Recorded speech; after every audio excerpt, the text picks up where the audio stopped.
Hello and welcome to this live and interactive Q&A on the Bouncy Facebook page. I'm Vicky Lech. Today we're talking about car journeys with the kids, and I've got three mums who are all experienced when it comes to travelling with the tots, and we're going to cover all aspects of the topic, and I'll tell you at home how you can get involved very soon. So a very warm welcome then to Charlotte Taylor from Ride Like No One Is Watching. Hello. Hello, good to have you company. We've got Andrea Rankin from Does My Bump Look Good in This? Hiya. It's a question worth asking, I reckon. And Layla Gregory as well, who is editor of Girls and Gadgets. Hello. Thanks for being here, ladies. We also have a man. Yay! Yay! Motoring journalist James Mills. Good Hi, to have your Vicky. company. Thanks for being here. So, we need you at home to get involved. If you are sat at home and you've got questions or queries, anything at all to do with travelling with the kids, and I'm sure you do, then pop them in the box on the screen, click submit, and we'll do our very best to answer as many as we can over the next 30, 40 minutes or so. If you're tweeting, then it's hashtag kids and cars. And if you want to send an email, you can do that as well. And that's kidsandcars@bounty.com. I think I've done all of the admin there. So James, before we get stuck in, because we've got a lot of ground to cover, let's have a brief introduction to you and what it is that you do. So you're a motoring journalist and you've worked, well, for the likes of the Sunday Times Driving and... That's right, Vicky. Sunday Times Driving, Auto Express, Top Gear, Test Drive. Too many, to be honest. Too many. Yep. But Yep. what probably really qualifies you to be sat here in the red chair is the fact that you are a dad of three. That's right, yeah. Yeah. 3 children for my sins. We've got a 10-year-old daughter, a 6-year-old daughter, and a 6-month-old son. Wow. So we've kind of got, we've ticked all the boxes. Yeah, busy. Very busy. No doubt. So let's talk about a typical car journey for your lot and the type of challenges that you face daily. I think challenges would be a very apt word. It's pretty hectic because of the age range. You know, they're all doing different things during the day, and when you want to get somewhere at the weekend, they're not all as easy to cart around as the 6-month-old baby. Yeah. So our typical journeys would probably involve pony club, swimming club, and then obviously going to see the in-laws, the relatives, everybody that wants to see the newborn. Yeah. So it's pretty frantic. It is frantic, it is hectic, but don't worry because we've got lots of tips and advice coming up to make it all a little bit more smooth running. Well, as smooth as it can be. Charlotte, you've got William, is that right? 20 months old, Yeah. 21 months 21 old? months. So not quite at pony club level. No, he doesn't really have that many interests outside Peppa Pig yet. But you still must have your own challenges to face. Yeah, I mean, well, my biggest challenge is that I don't actually have a car myself from day to day. So I rely on my many chauffeurs and family members who all have car seats kitted out in their cars. And just for us, it's a simple case of survival because I'm a single mum and a working mum. So it's making sure that we actually remember to put William in the car at first, and then, you know, getting everything in the car, remembering all the bags, getting to nursery, and then getting me to the train station on time for work. So it's just survival. Absolutely. Yeah. Andrea, would you say it's about being as organised as you could possibly be as well? Definitely. It's definitely about being organised, but it's also about hoping that your little one is on form that day. Yes. Because if they're not, then you just have them screaming in the back, Yeah. asking for cuddles. And you have to try and pull over at the nearest place to give them a cuddle and hope that afterwards that they'll settle down and start singing around. My little girl is only 4 months and I'm learning that you have very good days and you have very bad days. But mummy cuddles make it better. Yeah, they do. They do. Always. Definitely do. They do make it better. Layla, how about you? What are your typical car journeys like? Well, I've got the nursery run and, you know, seeing the parents during the week. But I also go up to Scotland to see my stepson, and my in-laws live up north as well. So lots of long distance driving, lots of planning for these car journeys. So, Well, let's start planning our journeys right here, right now. Let's crack on with part 1. And the first thing that we're going to look at are day out essentials, because there's a long list of things that you need actually. As a new mum, I am so shocked daily at how much a tiny thing like this needs. I mean, my car is just full to the brim. So we're going to talk about the sort of things. So what is a typical day out for your clan? I think a typical day out for us, because we live in Kent, would probably be heading to Camber Sands, to the Very beach. nice, So that's yeah. a great day out. If we can coordinate it well enough, we will arrive without tears, tantrums, etc. And yeah, you know, we just want to go out. We want to relax, be together as a family, have a day off, you know, from everything else, from work. You know what it's like. And just get out there and have a bit of, you know, quality time, as the old expression goes. And do you have your core essentials, or do you freestyle? Freestyle, yeah. We probably forget all the core essentials. Yeah. So no, I think, to be honest, my wife is extremely organised. So she remembers all the stuff for the baby, and then I just nag the big kids about, you know, have you remembered your favourite books, your favourite games, or your tablet, whatever you want to do, depending on how long the journey is. Yeah. I'm hearing you. I would do exactly the same, I think. Andrea, I know that you're actually quite an organised lady, aren't you? You like your lists. I like my lists in my head, though. In your head? Yep. We try and plan the night before, so we pack everything and then we put everything in the car. But then we'll always forget something. So it'll be the favourite toy. We'll be halfway down the street and Leon will be crying for that teddy or for his leap pad, and we just have to go back. It's always so, something. Yeah, it's always something. Do you have the same issue, always forgetting something? Yeah, it's always on the long distance drives as well. And it, you know, it's, as Andrea was saying, it's that favourite toy they can't get to sleep without. Or as it was once for me, nappies. And trying to find size 5 nappies in garages is a nightmare because they've only got newborns, you know, newborn or size 1, 2, and that's Sellotaping it. 3 nappies together and tying. Exactly. But it has happened, but you know, you've got to do what you can with the planning. So Yeah, exactly. Maybe if you start writing down your lists, you'll forget. Maybe. We can try. How about you, Charlotte? Oh gosh, for us it's just because I don't have a car day to day. I can't pack things in advance, so I've got to have everything in the hallway ready and waiting. So I'm the kind of girl that, you know, picks her outfit the night before, and I do William's, and I've got his bag, my bag, everything ready to go. Because otherwise I just can't afford not to, because I'll end up with nappies in my work bag, and William will end up with a MacBook at nursery. So it doesn't really work, does it? So Not for the nappies. No. Definitely not. no. James, we've got a lovely shiny Fiat 500L behind us. Let's pop round to the boot. Yep. I'm going to leave you girls for a moment. We're just going to have a look, and you can perhaps give us some practical tips on packing the boot, and see if you can, help us all out. Let's see what we can do. Yeah. Right. This is officially a boot. And there she is. Yeah. Actually, this is a sign of a really good car, I've got to say. You're looking for flexible storage space. So it's just like having cupboards in the kitchen, you know, you want as many levels as you can get for all the different odds and sods. And I like this. this. Is a false floor. Yeah, that's great. So, you know, if I've taken the kids for a dog walk and they've come back covered in mud, put that back in there, nice and low, put the muddy wellies under there, Yeah. shut that, forget about them for about 3 months. Yeah. And then we've got plenty of space. We've got our buggy, just stick that in. And you can still get all your shopping, your bags, everything else in there. And also the fact that on the 500L, the rear seats slide backwards and forwards. So you can have more boot space or more legroom. It's up to you, you choose. So it's, you know, it's flexible, and that's kind of the key to a good family car. Definitely. So it will work with lots of different sizes of families as well, in that sense. Yeah, get the dog in there as well. So. Now, all of the ladies in the studio with us today, they've had quite a nice time because we have given each of them a Fiat 500L to test drive for a week. But there was a little twist because we've given them each a challenge as well, a personal challenge.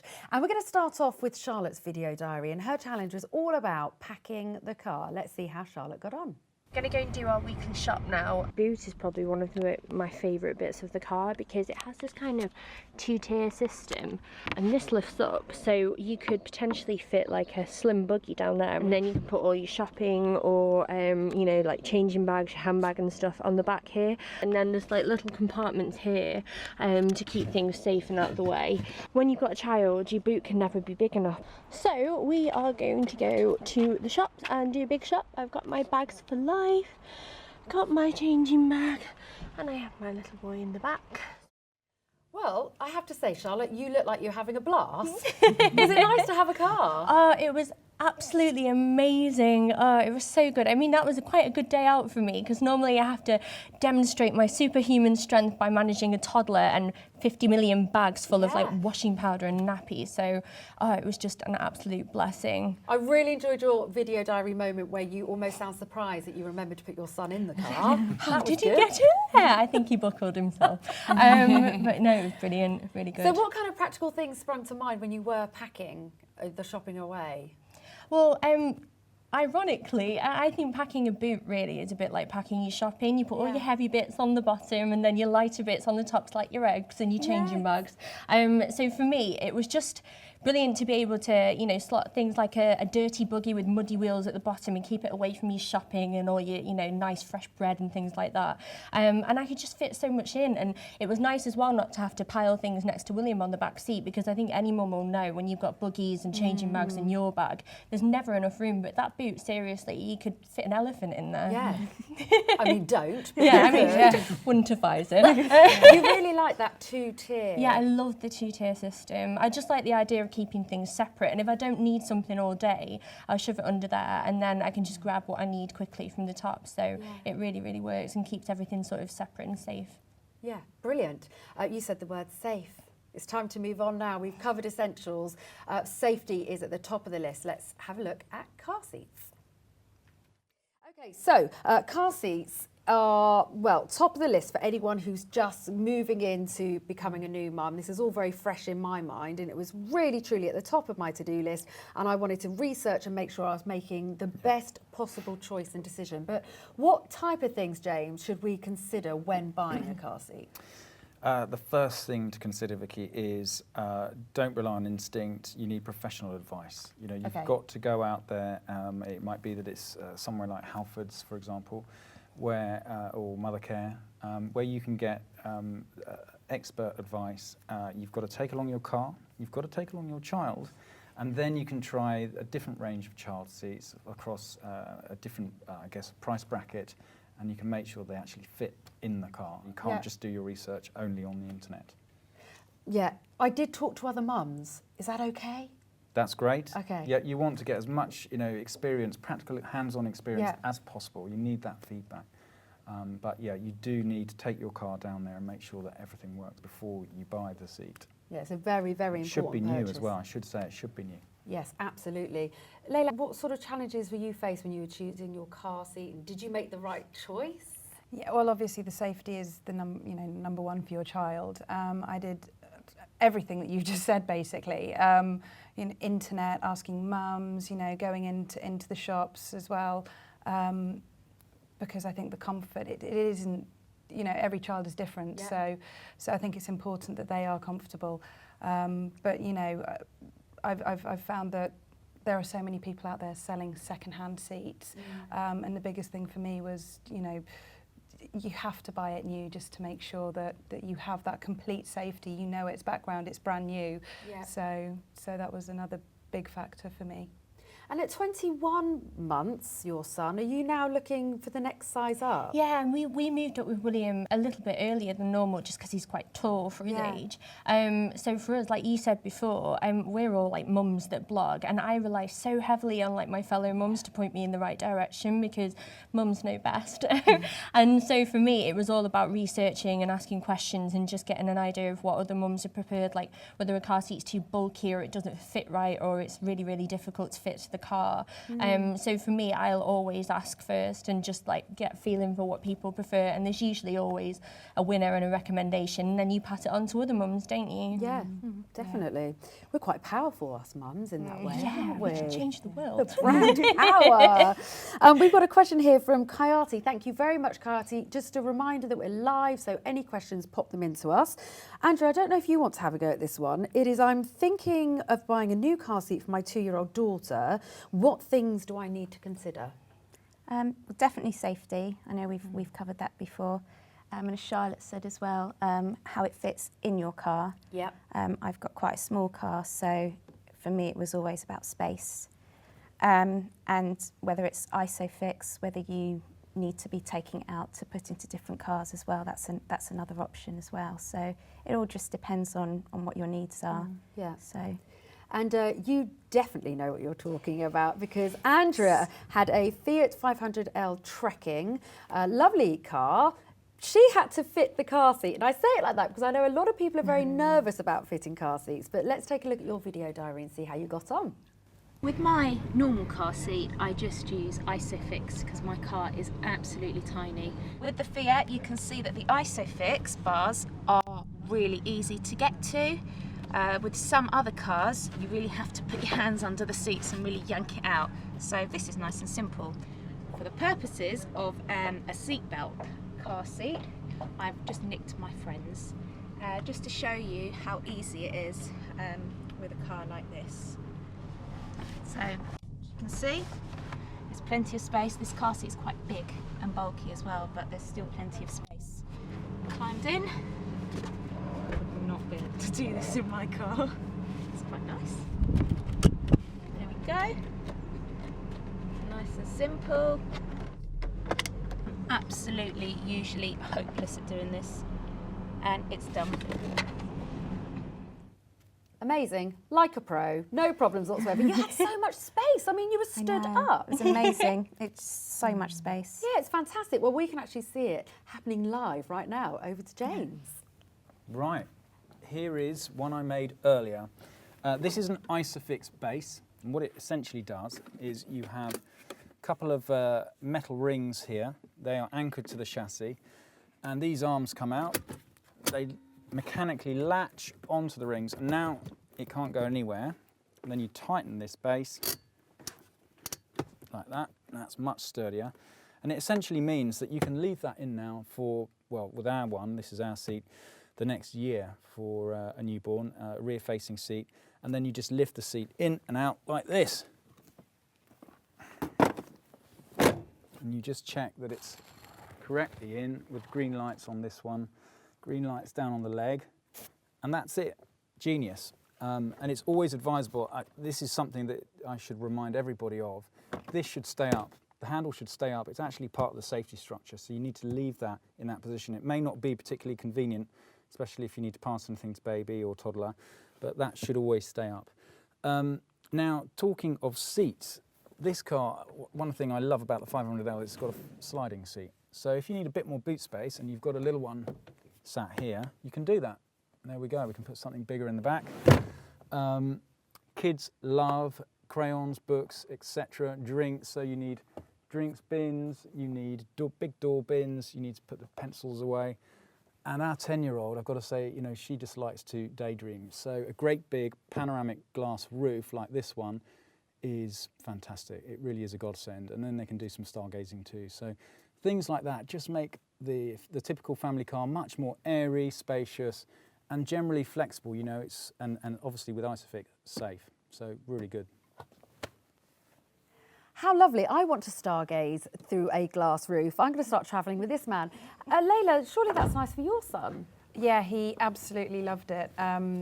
You know, even when it's raining, it's almost, it hypnotises them. But as well with Alex, he absolutely loves aeroplanes. The great thing about the sunroof as well is there is a sunshade, so the sunshade can come back and you don't have to actually put the roof up in order to see through. Yeah. So you can do it in all weathers. Yeah. Okay, it's time then for that big topic. We've seen the glass roof. There's a little bit of entertainment going on there.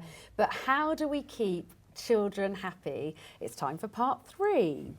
So, entertaining the kids. We've touched on it very briefly. We've got, let's say, a car full of children. They all like different things. They all have different interests. And we've got a long journey ahead of us. And I'm starting to feel panicked as I think about it. And we've got to keep them calm and happy and entertained. So I'm hoping that you're all armed with some ideas here. Charlotte, let's start with you. Well, William's a little bit little at the moment, aside from singing randomly in the back seat. But I don't know if you ever played this one, but when we were little, me and my brother used to try and make up sentences from the last 3 letters of the car's number plate, and the biggest challenge, especially when you're on the motorway, is actually managing to see what those 3 letters were, and it kept us entertained for hours. Other than that, my dad used to make us count down the junctions, and he'd tell us which one we were getting off at. Like, keep an eye out for it, and we used to think it was the best thing ever. We would compete to find it first. And you don't find it boring either, do you? No, not when you're a kid. My dad's a genius and slightly sly. Yes. No, I was going to jump in and say my dad isn't a genius, he would say things like, this is the motorway question, what are we driving on? And amazingly, I would have to sit for a long time and go, is it the motorway? And I thought I was very clever, but clearly not. Andrea, how about you? Well, Leon's still quite little, so we can't play the alphabet or number plate games.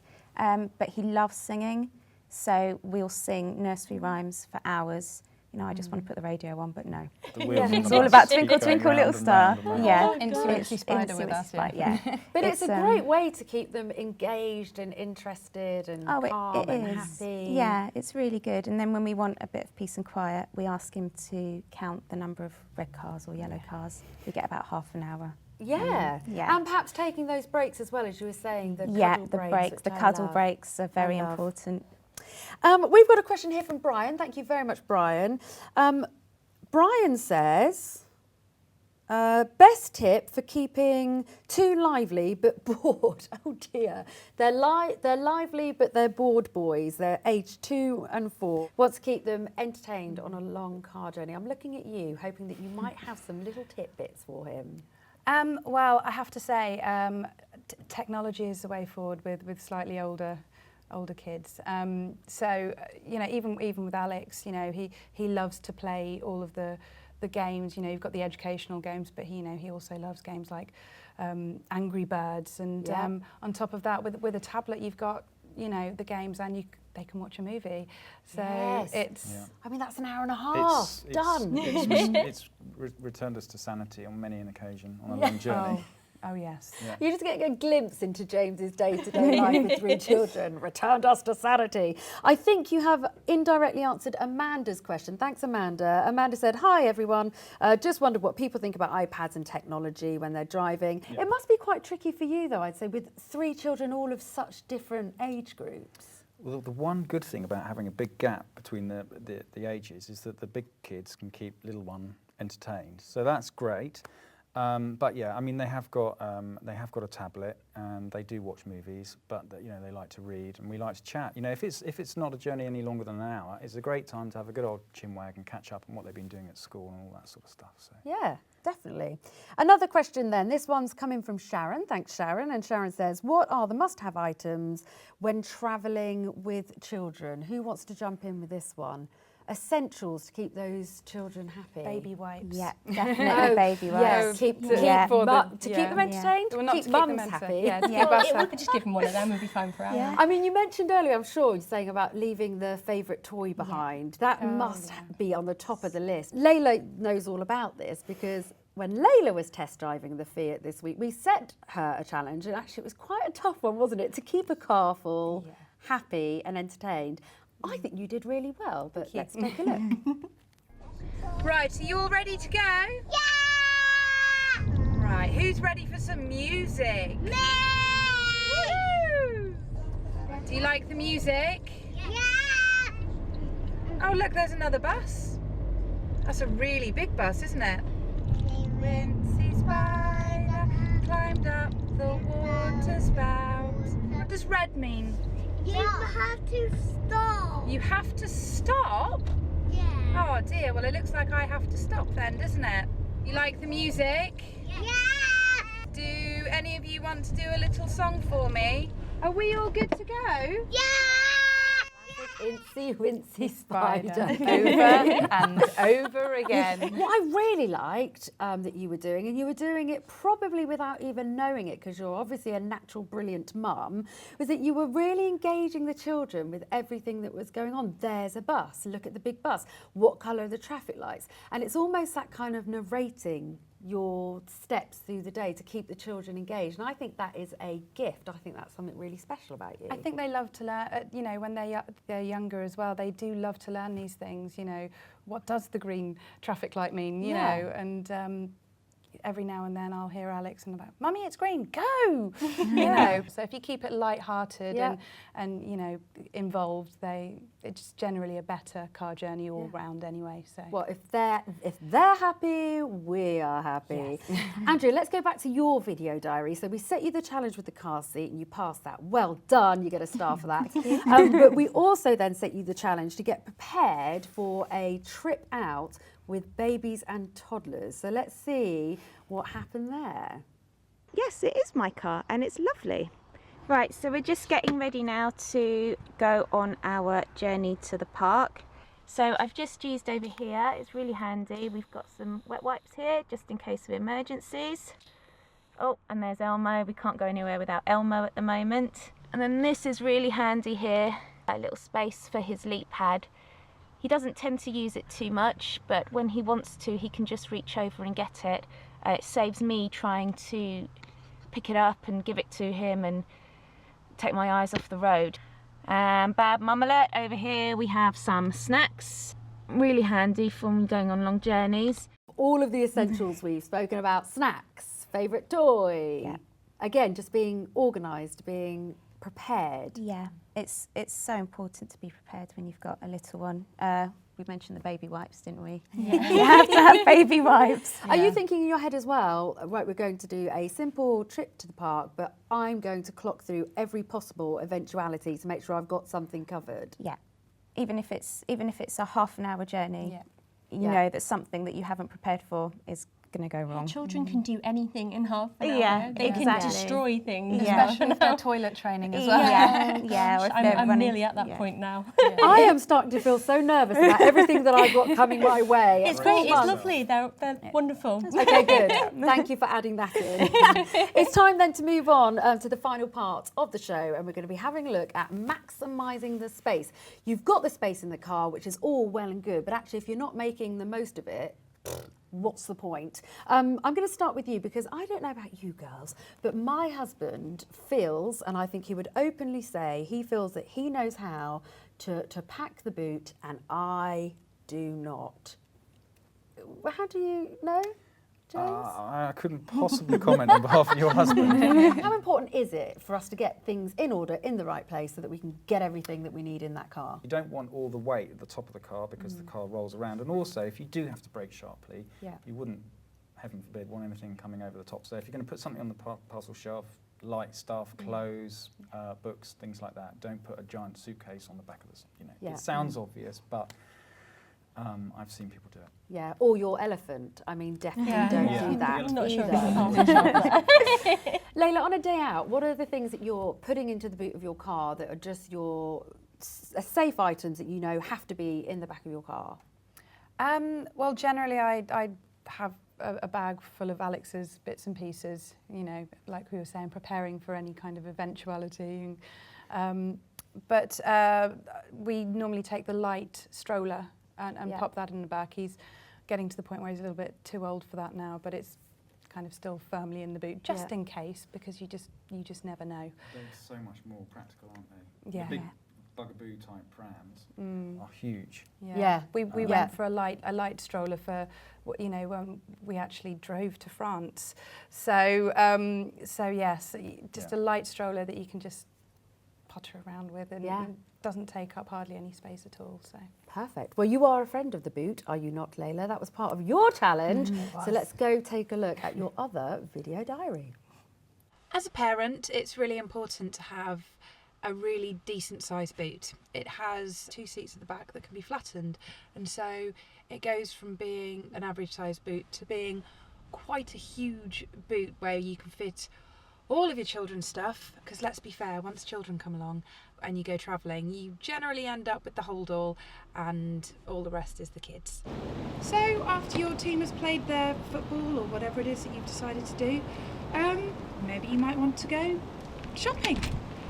Let's try put a popular shopping bag in, shall we?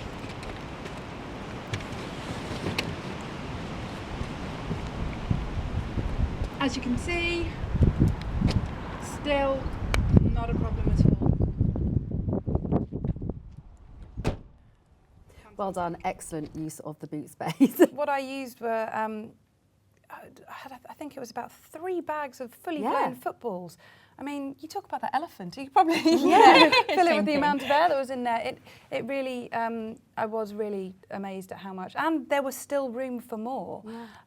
So, I mean, the space is quite gobsmacking Yeah. actually. I mean, it has to be, for any size of family, one of the most important things to consider, James, because I, for one, was unaware of how much space a collapsed pram, as you're talking, these big brand names that we know, takes up. So actually, boot space is essential. Yeah, it's really important. I mean, it just makes life so much easier. Yeah. It really does. And the fact that if it can be flexible, like the seats moving forwards, that sort of thing, it's great. And also just, how many cubby holes are there in the cabin? Because we're talking about snacks and drinks and, like with us, with 3 kids, where you're going to pull all those things, you need all the sort of drinks holders and everything like that. So Yeah. it's good to check it out. I actually had to replace my first, when I was pregnant, obviously you buy everything up first. Didn't think about it fitting into the boot, so I actually had to replace my first pushchair.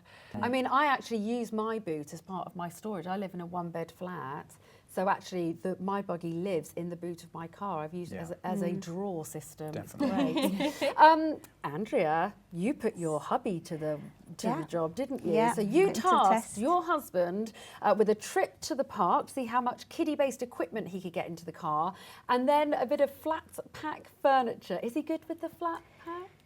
Yeah, he's very good. He would say good. He's very good. Let's see how he got on. We're just packing the boot, heading out to get some lunch and go to the park.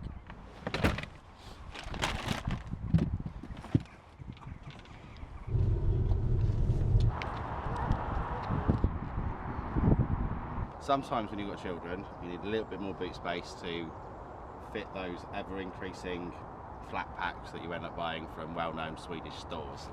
The Fiat's great for it. Literally, ping the boot open, 2 flicks, 1, 2, and this rather heavy steel contraption here, rather heavy steel contraption, slides all the way in, perfectly secure, and we can drive home. Happy days. Cool. Can I have one now then? No. James, giving you a little run for your money there. That was quite a manly demonstration of the boot, No. I thought. It's a shame. Yeah, he's done very well. Did he enjoy that? Yeah, he did actually. Yeah, he liked just putting everything in. Our usual car, we had to actually buy a buggy where the wheels came off because the boot's so small. So having such a big boot and being able to fit everything in there was just amazing. Yeah, Could have absolutely. He was a double pro in on there. camera too. I mean, really, very relaxed. But I'm very interested in how much flat pack furniture you buy in your household. We'll talk about that later. We don't have a great deal of time left, so I'm going to start whizzing through these questions. Thank you so much for sending them in. This is from Anne.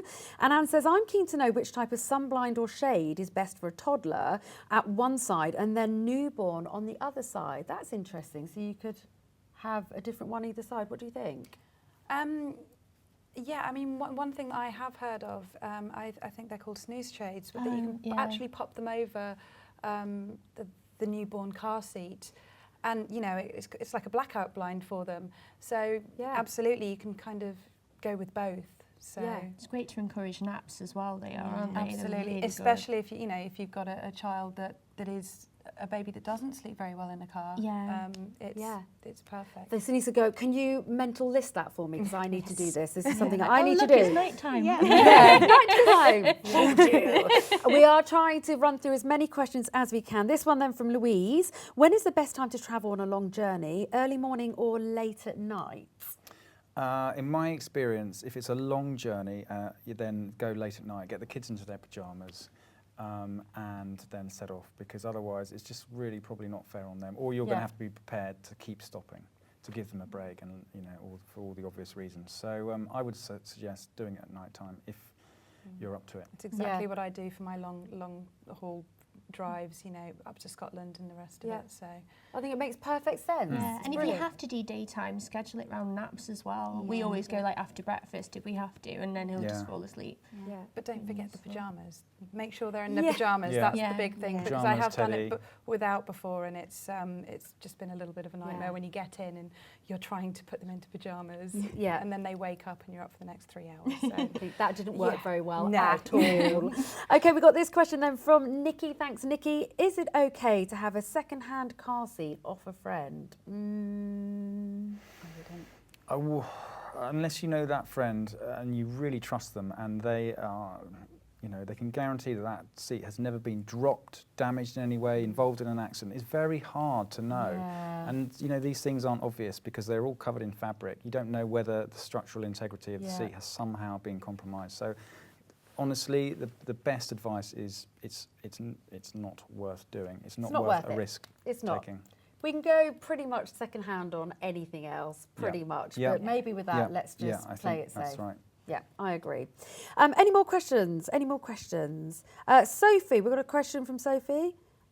Can 3 children fit in the back of the 500L? Well, I can answer this. Yes. 3 children can. It depends It how looks like they how fit quite many comfortably. car seats you need to fit. So okay. if you've got 3 car seats, then what you would need to do is to head to your nearest Fiat dealer Yeah. with your car seats and preferably children, Yeah. and put it to the test, because that's the only way you can know for sure, because all car seats different shapes and sizes. Okay. This one then from Macy. Has anyone ever used one of those mirrors in the car so you can see if your baby is okay while you are driving?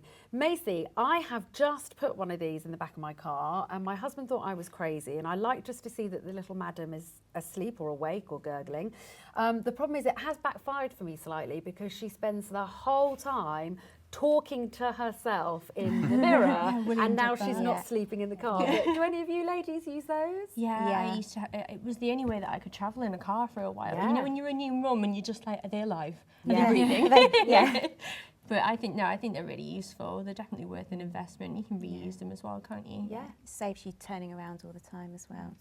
Definitely. I have to good. say, it's made me feel a lot more comfortable Yeah, it's a driving good with idea. my little tot. Hi, Stuart. Thanks for your question. He says, any good tips for helping to keep the kids occupied during long journeys? We're not fans of them sitting there playing video games for the whole journey, but it's difficult to get them to read for any great length of time. Plus, if I read in a car, I feel quite ill. Yeah. I was like that on the train today. Yeah. I know our 10-year-old gets very car sick if she reads, so I do sympathise. It's very difficult. Yeah, it is So I'm hard. afraid technology does come to the rescue. It does win It out. does. I suppose it depends how important it is for you, or perhaps you can engage them in some games as you were doing, Yeah. talking about the cars driving by, count the red cars, anything like that as well. Yeah.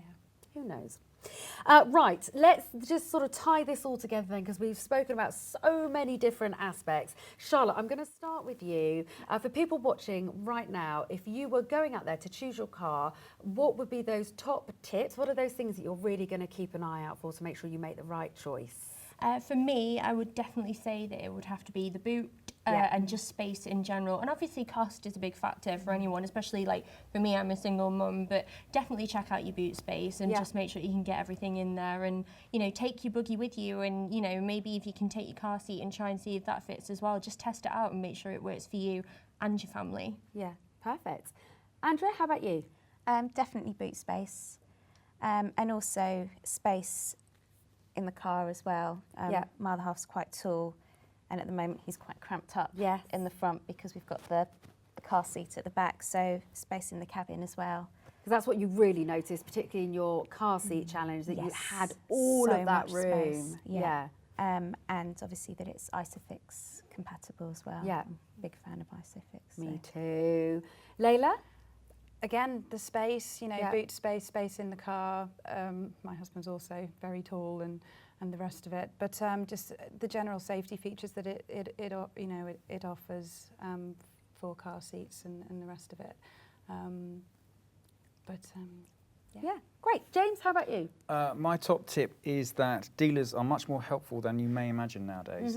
So book a test drive and tell them that you are buying this because it's a family car and you have, 2, 3, however many kids in tow, and you want a decent amount of time with the car. So you don't just want 15 minutes around the block. You want to all come down, try it for size, bring the buggy, like Charlotte said, the child seats, and take it out for, an hour, maybe 2 hours, and really make sure that it works for you. Yeah, absolutely. And ask the questions. Don't be afraid. Make your list on a piece of paper and really talk through any worries or concerns that you have, just to make sure that you make the right choice and the right decision. Okay, we haven't managed to get through all the questions because we were inundated. Thank you so much. Keep your questions coming in because they will be answered over the next couple of weeks in the Hub. So you will get an answer to your question. So thank you so much for getting involved. We are out of time. So James Mills, thank you very much for joining us. Charlotte Taylor down there at the end. Thank you. We've got Andrea Rankin and Layla Gregory. Thank you, ladies. Thank you, gent. If you do want to find out more about travelling with babies and children, then pop along to bounty.com/Fiat. And just another reminder, any questions, keep them coming in and we'll get those answers to you over the next couple of weeks. We're out of time. Thanks for watching. Bye-bye.